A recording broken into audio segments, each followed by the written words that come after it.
கர்நாடக மாநிலம் குடகு மாவட்டத்தில் தலைக்காவிரி என்னும் இடத்தில் தோன்றி ஹாசன், மாண்டியா, மைசூர் மாவட்டங்கள் வழியாக வந்து தமிழ்நாட்டில் திருச்சி, தஞ்சாவூர் உள்ளிட்ட மாவட்டங்கள் வழியாக மொத்தம் 765 கிலோமீட்டர் பயணிக்கிறது காவிரி ஆறு.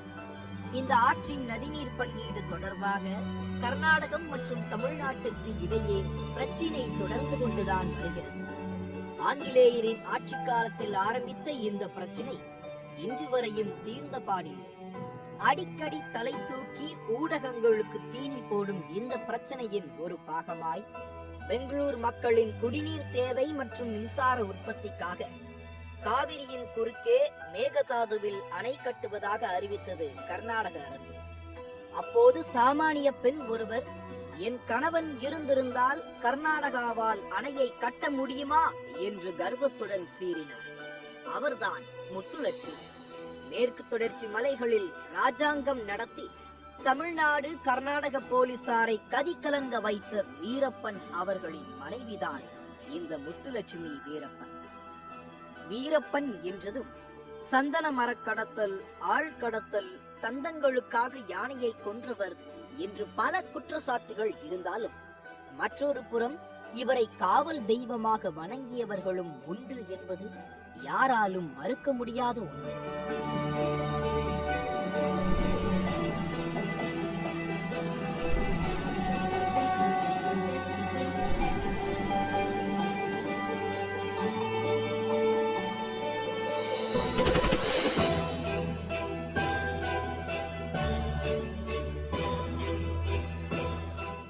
தமிழ்நாடு மற்றும் கர்நாடக எல்லையில் உள்ள அடர்ந்த காட்டுப் பகுதிக்கு மத்தியில் உள்ளது கோபிநத்தம் என்னும் ஓர் சிறிய கிராமம். அந்த கிராமத்தில் சாதாரணமாக குடும்பம் நடத்தி வந்த முனுசாமி கவுண்டர் மற்றும் புலித்தாயம்மா ஆகியோருக்கு 1952 ஆண்டு ஜனவரி மாதம் 18ஆம் தேதி பிறந்தார் கூஸ் முனுசாமி வீரப்பன். அந்த கிராமம் மிகவும் பின்தங்கிய கிராமம். அதற்கு மிகப்பெரிய உதாரணம், மழைக்கு ஒதுங்க கூட ஒரு பள்ளிக்கூடம் இல்லாத ஊர். வீரப்பனும் அப்படித்தான். படிக்க வேண்டிய வயதில் மாடு மேய்த்து கொண்டிருந்தார். அப்போது அவருக்கு கிடைத்த உச்சபட்ச சந்தோஷம் என்பது ஒரு மாட்டின் மீது ஏறி மற்ற மாடுகளை மேய்ப்பதுதான். இப்படியே சிறிது காலம் தனது வாழ்க்கையையே கழிக்க அதன் பின் ஓர் வேலைக்கு செல்கிறார். அங்கு வீரப்பனுக்கு ரோல் மாடலாக சால்வை கவுண்டர் என்பவர் விளங்கினார். அவர் ஒரு காட்டு கடத்தல்காரர். இவர் 25 ஆண்டுகளுக்கு மேலாக காட்டுப் பகுதியில் கடத்தல் தொழிலில் இருந்தவர். அவருடன் சேர்ந்து கடத்தல் தொழிலில் ஈடுபட்டார் வீரப்பன். அதுதான் சாதாரண கூஸ் முனுசாமி வீரப்பன் சந்தன கடத்தல் வீரப்பனாக மாறிய தருணம்.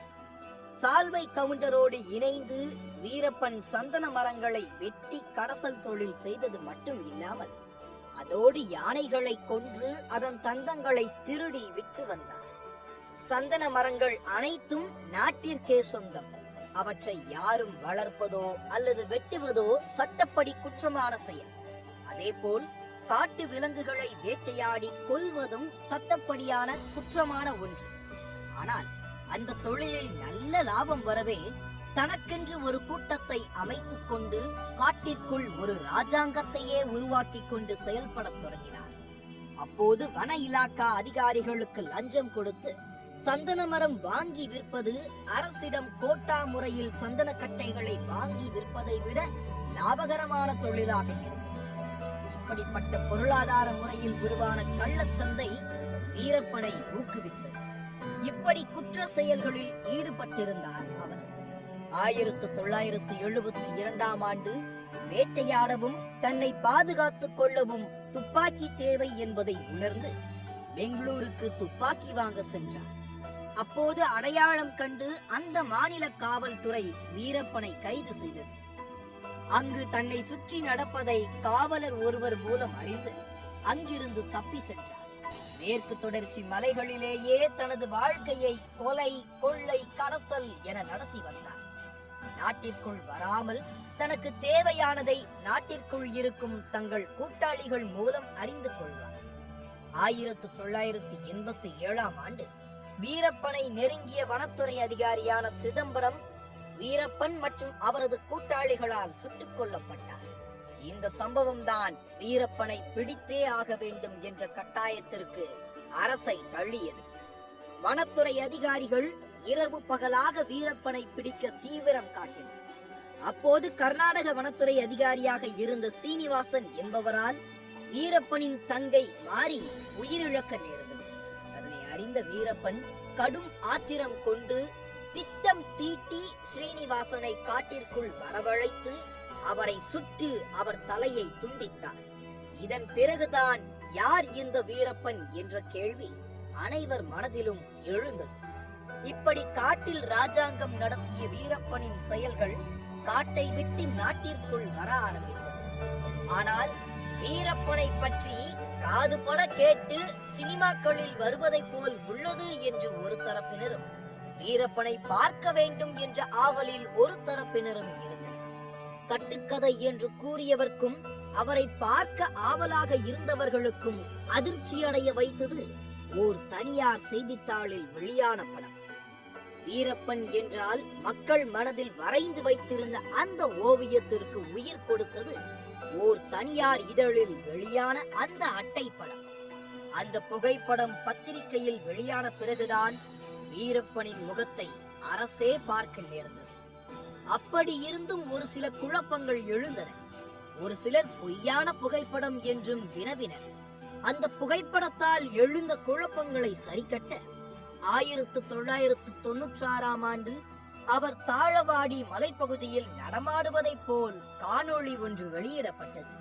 காணொளி மூலம் நாட்டிற்கு அறிமுகமான வீரப்பன் தன்னை பற்றி கூற அவருக்கு ஓர் சந்தர்ப்பமாக அது அமைந்தது. அவரிடம் பேட்டி எடுக்க சென்ற பத்திரிகை நிபுணர்களிடம் உலக நடப்புகள், நாட்டை ஆள்பவர்கள் என அனைவரை பற்றியும் அனைத்தையும் அவர் கூறியது ஆச்சரியத்தையே ஏற்படுத்தியது. அது மட்டும் இல்லாமல் தன்னுடன் இருக்கும் கூட்டாளிகளுக்கு மருந்து கொடுத்து அவர்களுக்கு ஏற்படும் நோய்களை சரி செய்யும் அளவுக்கு அவருக்கு திறமை இருந்திருக்கிறது. முதலில் வீரப்பன் ஆரம்பித்தது சந்தன மரங்களை வெட்டியதுதான். காலப்போக்கில் அதற்காக மாறியதுதான் கொலை, கொள்ளை என அனைத்தும். வனத்துறை அதிகாரி சீனிவாசன் கொலைக்கு பிறகு தமிழ்நாடு மற்றும் கர்நாடக அரசுகள் வீரப்பனை பிடிக்க கோடிக்கணக்கான செலவையும் பொருட்படுத்தாமல் அரசால் நியமிக்கப்பட்ட அதிரடி படைகள் காட்டிற்குள் விரைந்தன. வீரப்பன் கொல்லப்படும் வரை அவரை பிடித்துக் கொடுப்பவருக்கு 5 கோடி சன்மானம் அறிவிக்கப்பட்டிருந்தது. இருந்தும் வீரப்பனை பற்றி எந்த ஒரு சிறு துரும்பும் அவர்களால் கண்டுபிடிக்க முடியவில்லை. இதில் நிகழ்ந்தது என்னவோ, ஆயிரக்கணக்கான மலைவாழ் மக்கள் பாதிக்கப்பட்டதாக எழுந்த குற்றச்சாட்டும் வாச்சாத்தி பலாத்கார சம்பவம் தமிழக வனத்துறையின் வரலாற்றில் கருப்பு அத்தியாயமாக அமைந்தது இந்த சம்பவம். மேலும் இந்த தேடுதல் வேட்டையில் அப்பாவி மக்களின் விளைநிலங்கள் சேதப்படுத்தப்பட்டதாகவும் குற்றச்சாட்டு எழுந்தது. 1991ஆம் ஆண்டு காவிரி பிரச்சினை மீண்டும் தலை தூக்கிய போது தமிழக எல்லையில் வசித்த பெண்களை கர்நாடக வனத்துறையினர் வன்கொடுமை செய்ததாக வீரப்பனிடம் மக்கள் முறையிட்டதாகவும், அதனால் வீரப்பன் எல்லையில் அமைந்துள்ள ராமாபுரம் காவல் நிலையத்தில் புகுந்து 7 போலீசாரை சுட்டு பொசுக்கினார். ஏன் அப்படி செய்தீர் என்ற கேள்விக்கு அவர் அளித்த பதில் என்ன தெரியுமா? பெண்களை வன்கொடுமை செய்ததற்கு தானே சுட்டுக் கொன்றேன் என்று கூறினார். வீரப்பன் வாழ்ந்த காட்டிற்கு அருகே இருக்கும் கிராம மக்களோ தங்களின் காவல் தெய்வமாகத்தான் வீரப்பனை பார்ப்பதாகவும், வீரப்பனால் தங்களுக்கு எந்த பிரச்சனையும் ஏற்படவில்லை என்றும், வீரப்பனை தேடி வந்த அதிரடி படைகளால் தாங்கள் மிகவும் துன்பப்பட்டதாகவும் கூறுகின்றனர்.